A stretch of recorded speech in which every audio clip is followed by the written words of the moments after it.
Hello, and welcome to the Mr. 50mm YouTube channel. Today, we're going to be having a look at a camera from Sony? Whatever. It's from the PlayStation people. It's the Sony a7 II. I know. You're probably wondering, why don't I have a look at my a7 III? Well, that's because it's currently glued to the tripod and teleprompter, and I use it to make these videos. It's making this one right now. And yeah, it mostly does that. I do take it out from time to time, and you may have seen my video which used the camera. That was the TechArt EA7 M2E adapter, which featured the a7 III as the camera to utilize the adapter. But honestly, it's mostly been a video rig camera. And personally, I just don't think that I've used the camera enough to do stills anyways, to have a great opinion to generate a video about it. Also, I kind of just don't wanna. So why did I get the a7 II though? Honestly, it was in part because I use my a7 III so much just doing videos. There were legitimately at times points where I would think today would be a good day to take my a7 III out, and I just wouldn't do it because I thought, well, if I do that, then I'm gonna change the video recording rig and I'll have to spend more time resetting it when I shoot another video. I'll leave the a7 III at home and pick up something else. But then I found this, and it was up for an insane deal. So I wasn't gonna not buy it, and here we are. Plus, this now gives me a chance to use some of my other E-mount stuff that I don't normally use, since almost the entirety of the a7 III's life is spent with the 28mm f2. I haven't used this Viltrox that much until I got this camera. I've got some other Samyang, Meiki, even an actual Sony lens. I know. Buying a a7 II just because I don't want to move my a7 III so that I could keep using it to shoot YouTube videos isn't quite relatable, unless you too are also aspiring to be a YouTube scrub like me. But that doesn't change the fact that the a7 II is still a camera.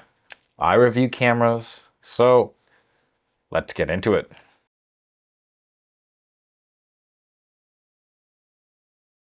What is the Sony a7 II? Obviously, it's this camera here, and it's a full-frame E-mount mirrorless camera. It features a 24 megapixel CMOS sensor made by Sony.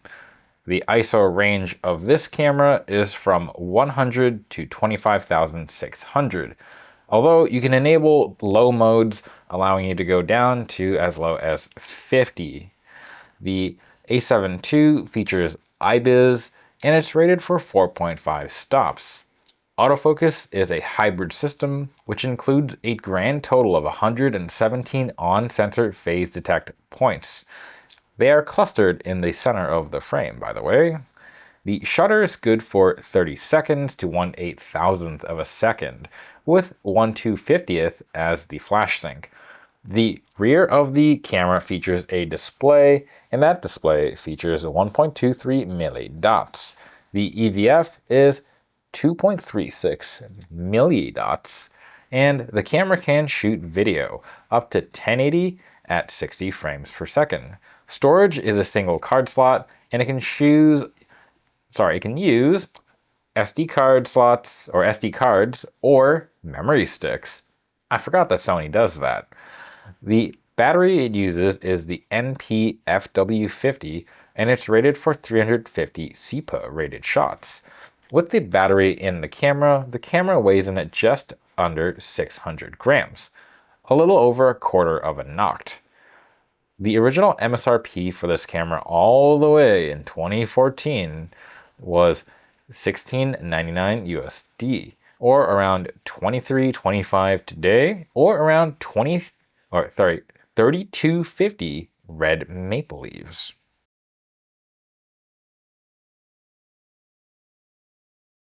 Operation and feel. The A7 II has some mixed thingies about it, but there's quite a bit of good in this camera. So we'll start off by saying, overall, the ergonomics of this camera are pretty solid.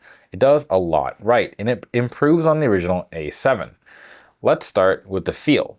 The A7 II feels very solidly built. It's a dense camera, not overly heavy, but dense. If you've used the A7, the original one, you might remember that it felt very light and it felt a bit less solid. Not the case here.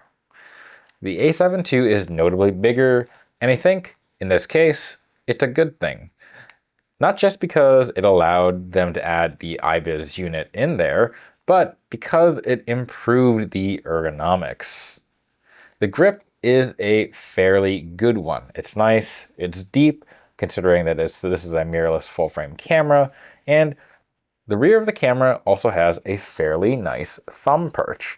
I have no issues using this camera with larger lenses. Now, not directly feel, but look. I know Sony is not really built for beauty or crazy design, but the A7, I think, looks very utilitarian. It's not good, it's not bad, it's pragmatic. And while there isn't a crazy flair to it, it is undeniably Sony. It has angles, it has shapes, and those angles and shapes, they have purpose. Honestly, it partly speaks to how ubiquitous this is, but you can kind of just say that this camera looks like a Sony, because it is. The operation of the A7 II, I think overall, it's pretty well done. It's not perfect, and we'll get into that. Especially though, if you compare this to older Sony cameras, this thing is a home run. But compared to everything else, I think it is pretty good. Let's start off with the fact that the A7 II sports dual command dials, which is always nice. You get one in the front, you get one in the back, and it also has the power toggle surrounding the shutter button. Always happy to see these. The only thing that is a little bit funky, I find, is that for this command dial structure, the rear dial is a little too sunken into the camera, so my thumb has to kind of go up a bit to use it. I do wish that it were out a little bit more, but it's not a deal breaker of a thing. By the way, this specific thing was addressed on the A7 III. Additionally, you may have also noticed there's a custom button over here. It's at an angle. I don't like that either. And again, another thing that was fixed on the A7 III. One thing I think is a excellent home run is the exposure comp dial. I love this. It is in a good spot. It doesn't easily get knocked, and the resistance to it makes using it a pleasant experience. Home run there. Good for you, Sony. Additionally, the A7 II has the majority of its controls accessible by the right thumb. Overall, great concept. Although, the A7 II could have really done with a AF joystick. As it stands, this camera only has the multi-way pad there, and it is notably slow to use, especially when you're trying to select actual AF points. Again, on the A7 III, we would get a joystick, but on the 2, we don't. Additionally, I find the video record start button, which is on the side of the camera, a bit awkward. Now, things are also a bit funky when it comes to custom buttons. This is where, for Sony users, I think most people are used to it, but Sony just kind of throws the ball in your court and says, hey, figure out how you want the camera to be. And I actually like this. I mapped mine specifically with the focus of being able to use manual focus lenses. So I have like punch-in buttons, that kind of thing. So I like it. I like this customization, and I like the way that they let you choose all these things. However, I get the perspective of a lot of people. When they get a camera, you expect things to be set up for you and for you to just be able to pick up and go with the camera. And I get that it's not everyone's prerogative to dive into the menu and see where each function fits with their hand and finger placement. But again, for me, I do like this level of customization. When it comes to using the camera, I find that the EVF, the 2.4-ish millidots, is a very workable panel. And if you're spoiled by modern EVFs, you might think that this feels a bit Spartan, but honestly, I don't think it's bad or anything. It is still very good. The refresh rate is fairly consistent, and it's just not the 6 million dot panels at 120 hertz. Now, I also think that on the A7 II, the EVF is offset just enough that you're not always nose poking your LCD. That being said, I personally don't have the pointiest nose, so maybe I'm a bad example. One thing I do find annoying though with the A7 II is the eye sensor. I find that this thing triggers very far away from the user. So I have to hold the camera further out to get the rear screen to come on, which is just kind of weird sometimes. Now, let's talk about the rear panel. The rear panel on this camera is nothing super special. It's a solid one. I think the resolution is still fairly nice for today, and it has pretty good viewing angles. Plus, I'm personally a fan of the tilty screens. I like them generally more than the flippy outies, although I admit flippy outer screens pretty great for YouTubing. Next, let's address the turd on the floor. The menu system. Is it really that bad? Honestly, no. This is a bit overblown.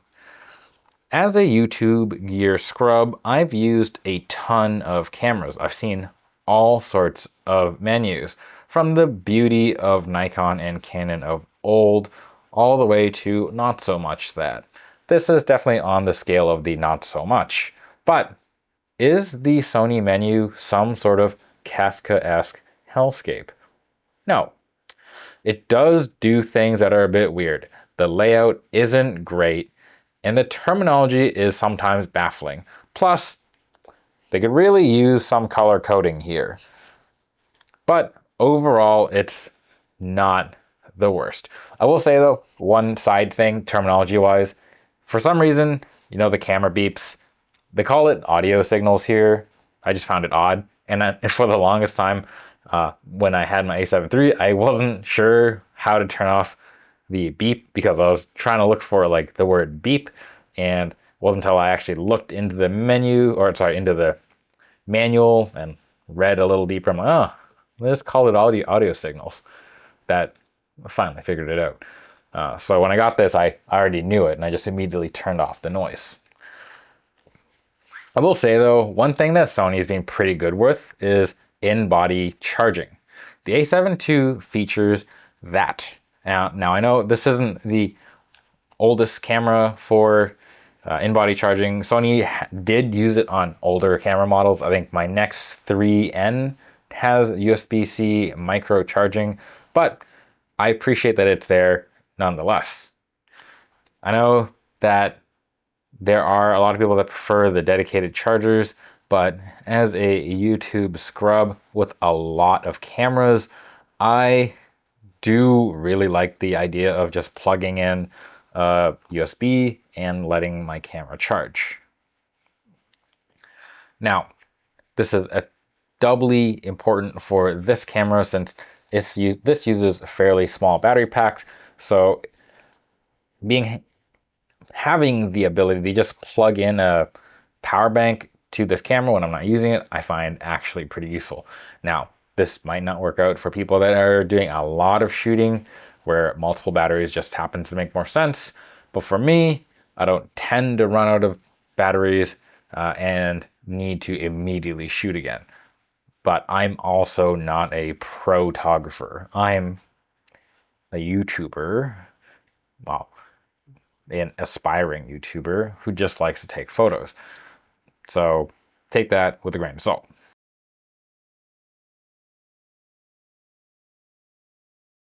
Image quality and autofocus. The A7 II is equipped with a 24 megapixel CMOS sensor, and it is a traditional one at that. It is the front side illuminated variety, no BSI, no stacking. And as far as I can tell, it has an AA filter on top of it as well. So per pixel sharpness isn't as high as it could be, but it's still a very capable camera. Remember, the A7 II was part of the golden age of 24 megapixel sensors. This era of cameras provided overall very excellent performance and is still pretty on par with 24 megapixel sensors today, especially in the sense of stills. Where things are perceived to be a bit sideways for this camera though is the Sony color science. It's been reported by people that when you take pictures of others, they end up looking like lizard folk, especially on these older Sonys. Now, for those of you who are unaware, I shoot generally RAW only, so I won't comment on the JPEG output. I will say that shooting RAW does generally mean that this kind of thing is less of an issue since you're likely going to be editing your RAWs anyways. That said, let's have a look at some photos, and here's the setup I'm going to use for that. I'll be using the same lens across the photos, and we'll be looking at the output, comparing it against the king of color science, Canon. I'll be shooting in RAW. I'm not going to be processing the RAWs for this set of photos, and I'll be disabling camera profiles in RAW therapy. I'll then be exporting them as they are, and we'll have a look at them, and we'll see whether or not the Sony colors really are lizardy.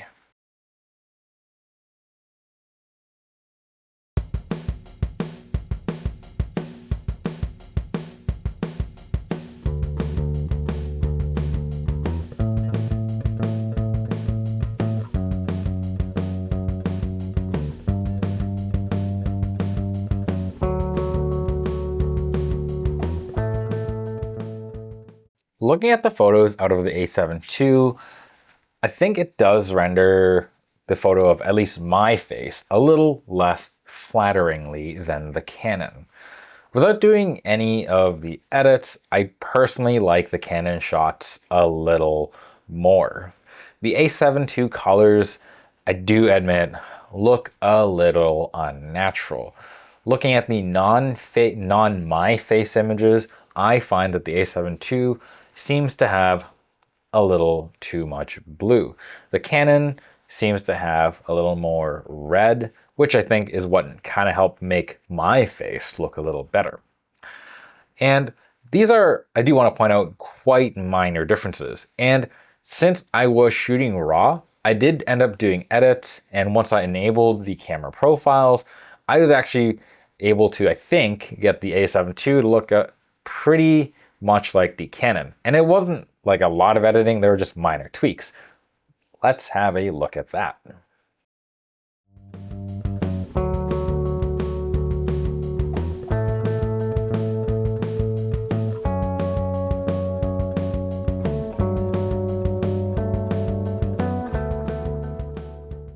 I do imagine that shooting with the camera's JPEG processing and using the JPEG only would probably exaggerate some of these image capturing differences, but as I see them in the RAWs, either files from either the Canon or the Sony can be tweaked to look like one or the other, and like as I said, they're pretty minor, so they weren't earth-shatteringly different.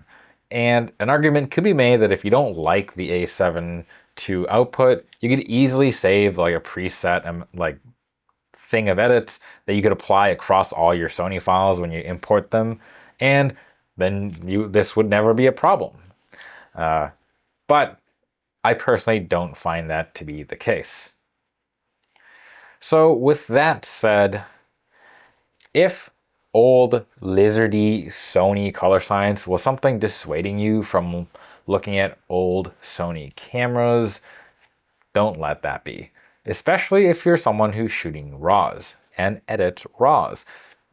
Chances are you're gonna unconsciously edit out the lizard in the images anyways, if it was even there to begin with. When it comes to noise performance, we'll have a look at the way the sensor performs, but I think that overall, the A7 noise and dynamic range are pretty stellar. They're not that much behind modern cameras.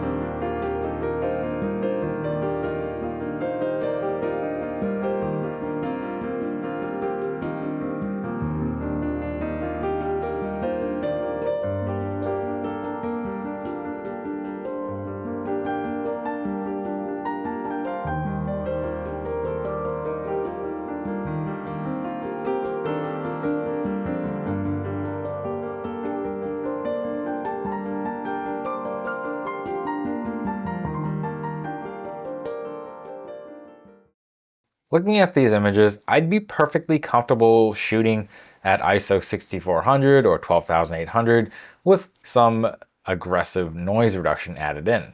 As I said, dynamic range is about in line with modern cameras, although obviously for both noise and DR, it's not as good as modern top tier offerings that include like backside illumination and stackagings. Although I think just backside, so it seems like stacking does kind of reduce DR probably down to these 2014 levels. Anyways, IBIS. I kind of forgot to mention this, but obviously on the A7 II, this is not the greatest system. And in general, Sony IBIS systems I do find are all right. They're definitely not Olympus level crazy good, but it's better than having nothing. And personally, for me, I do think that IBIS is more of a nice to have than a must have, since, well, I shoot DSLRs like these, which had none anyways. But yeah, I do appreciate that it's in the A7 II, and I do see the benefits of it when I take it out shooting. They're just shots that I normally wouldn't handhold on this, that I can do on this. Autofocus. This is another point where the A7 II catches flack. There's a little bit of truth to this, but I do also think it's one of those things that's really overblown. The A7 II is equipped with 117 phase detect points on its sensor. They are centrally located, and yes, it is a lot less than the bajillion that you find on modern cameras spread across the entire frame. And so this system is a bit simple. There is no AI bum tracking, and as a result, I think normal condition-wise, this camera behaves relatively fine. It's snappy, it's accurate, but you don't get the crazy features that new systems have. But let's give you a little bit of a frame of reference. If I were to use the A7 II in my living room and I was just using the overhead lights, I'd probably be able to focus on anything that the lights had illuminated first go. It'd be not a problem on this camera. But if I were to point at something in a shadow or it had low contrast edges, the A7 II might hunt a bit, or it might need couple attempts before it acquired focus, where on this camera, the 5D4, it wouldn't matter. I could point it anywhere in this room and it would most likely lock on. Another camera that could be a point of reference, EM1 Mark II. That's a camera that also has on-sensor phase detector points and is only a little bit newer than the A7 II. And I found that the EM1 Mark II would react kind of like the 5D4. In that similar room, I could point it anywhere, and the EM1 Mark II would very quickly snap in focus, and it would be more reliable, and it would be quite a bit faster than the A7 II. So yes, there's a bit of merit to the A7 II's autofocus. If you're used to very fast modern systems, or even a very good DSLR system, the A7 II might be a bit underwhelming. But I do find overall, in most reasonable lighting, the system responds fairly well. And I think this might be extra exacerbating if you come from modern Sony cameras. It was definitely at around the A7 III or newer where the Sony AF system went from being okay to being borderline unbelievably good. So if you're coming from like an A1, yeah, this will feel like going back to the Stone Age. But if you're coming from a DSLR, you're probably going to be mostly okay with it. Again, with the later DSLRs, I think like the 5D4, which basically doesn't miss ever, you might also still feel that this is not as good. But if you're coming from something like the older D600, D700, 5D2, yeah, this will be fine. Okay, before I get sidetracked, let's talk about tracking. The A7 II doesn't do a good job of being an intuitive camera to set up when it comes to tracking. It kind of has a couple modes, and they don't really do a great job of explaining what the system is going to do, aside from you getting various box sizes. However, this camera does a bunch of different things depending on how you set it. There are conditions on this camera where it'll use the hybrid AF system, it'll use the contrast only, or it'll use phase detect only. And it's not always clear in what conditions triggers what AF mode, which is kind of weird. But just keep that in mind if you're going to shoot this camera, have a look at the manual, and it does explain it. It's just not nearly as intuitive as something like this. And as I said, this camera is a little older and doesn't have the magic AI-enabled mouse toenail tracking, but it does actually feature some stuff. It has face detection, and I was actually pretty surprised how well this worked. I don't typically use these kind of modes, but I was pleasantly surprised when I did turn it on this camera at how well it generally picked up faces and would track them reasonably well in stills mode. One thing I did find that was annoying was that because the phase detect points are just in the center of the frame and not across, if you were using face detect and the face left the phase detect point and you had to rely on contrast detect, things would get a bit janky and the camera would start to hunt back and forth, and it may even just lose the face. Overall, when you're tracking motion on this camera, I think on the A7 or A7 II, it's doable. Again, not nearly as magical as modern camera systems, but in good light, I would say it probably matches something like a 5D3. And in poor light, you're probably looking at a little bit worse.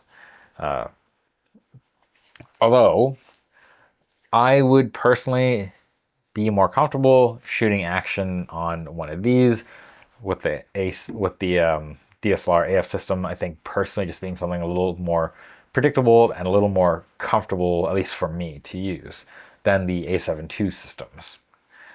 All that said, the A7 II isn't a speed demon anyways. It shoots at roughly 5 FPS, and this is what it sounds like. Oh.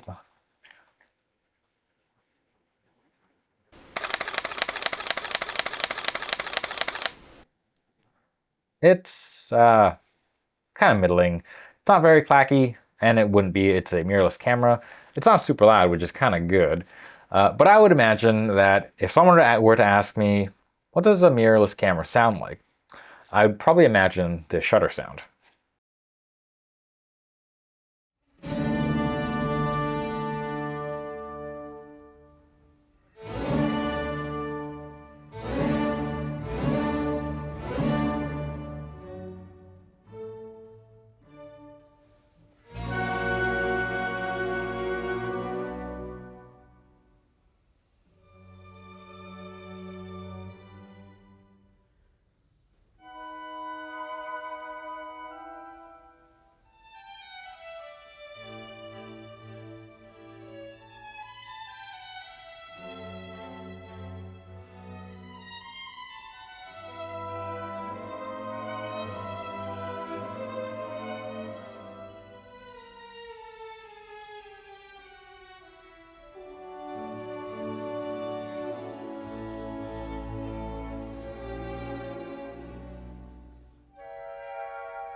Video mode.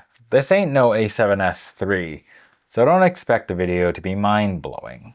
That said, it shoots 1080p at up to 60 frames per second, and it has a data rate of roughly 50 megabits per second, or up to that much. In the video mode, autofocus in this camera I think is a bit odd. It honestly feels like Sony asked Canon if they could borrow the cripple hammer, and when they got it, they just very lightly hammered a couple of very random things. For example, the AF options are a bit limited. You can't use the AFS mode with this camera, and it only supports either continuous or manual. And the continuous mode isn't an exact port of the modes you would get during your stills. It is simpler, and unlike some of the stills modes where it would show you which phase detect points were kind of actively tracking and doing what, in the video mode, you get big old boxes that kind of just say in this area you're good to go. I will say that it was pretty easy to predict where this camera is going to go with its autofocus. When you had it in its like wide mode, it would generally just try to get your closest subject.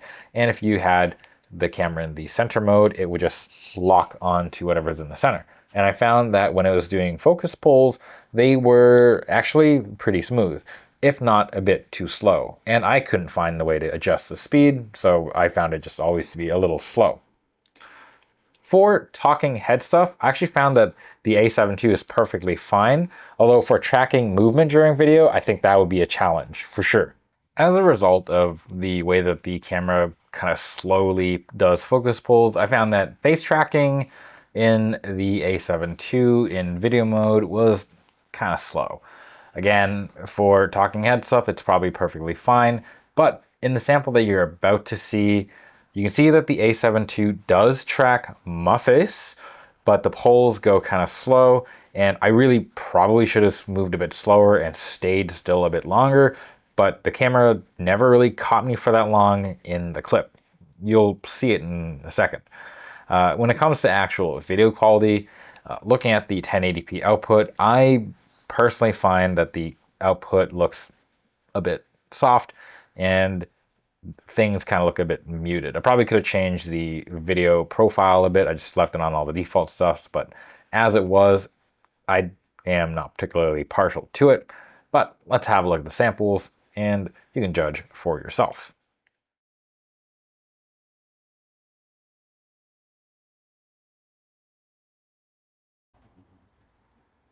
All right, we're gonna do one more test with the A7 II, shooting in 1080p, 24 frames. Face tracking is on, autofocus is continuous. It's set to the wide autofocus mode. Let's see if it can get me once more. Entering frame.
Recommendation and conclusion.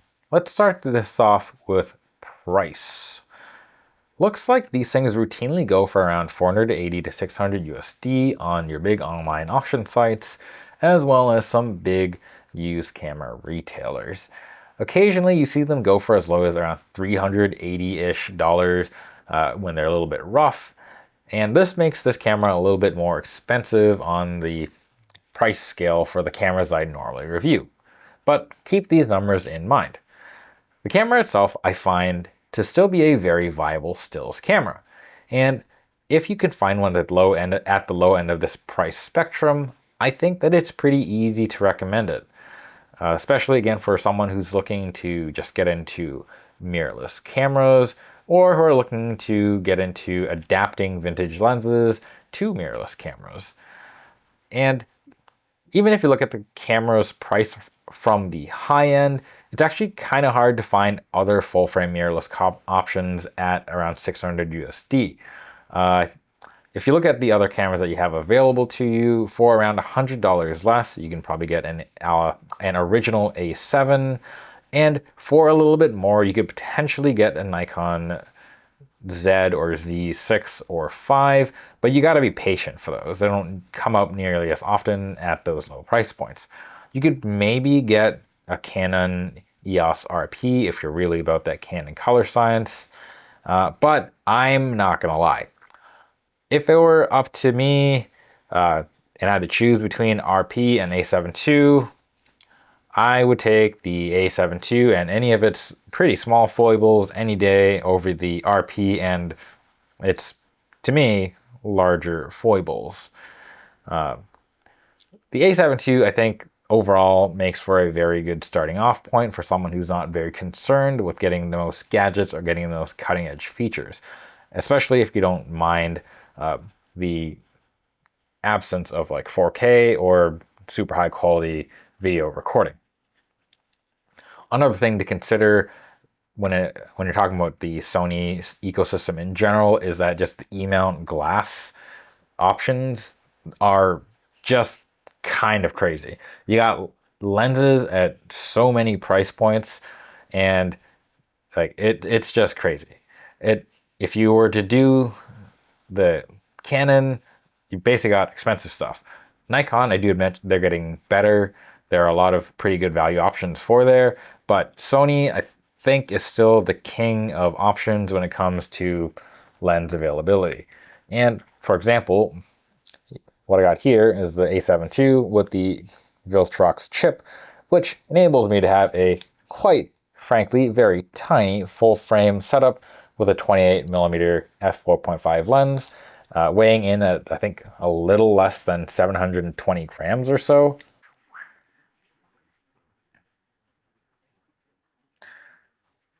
But that said, if you are on a tighter budget and you still want a full frame sensor and you're like someone who's more focused on stills than video, a DSLR is something I'd still recommend most of the times anyways. There are a wide array of very good camera options at what this thing costs. And if weight isn't a huge concern and you don't mind an optical finder, there are so many DSLRs. For example, you can get a Canon 6D, the 40mm pancake, and still have bucks to spare. You could probably get a Nikon D800 and a 50mm f1.8 and also have a couple dollars to spare, as opposed to getting one of these.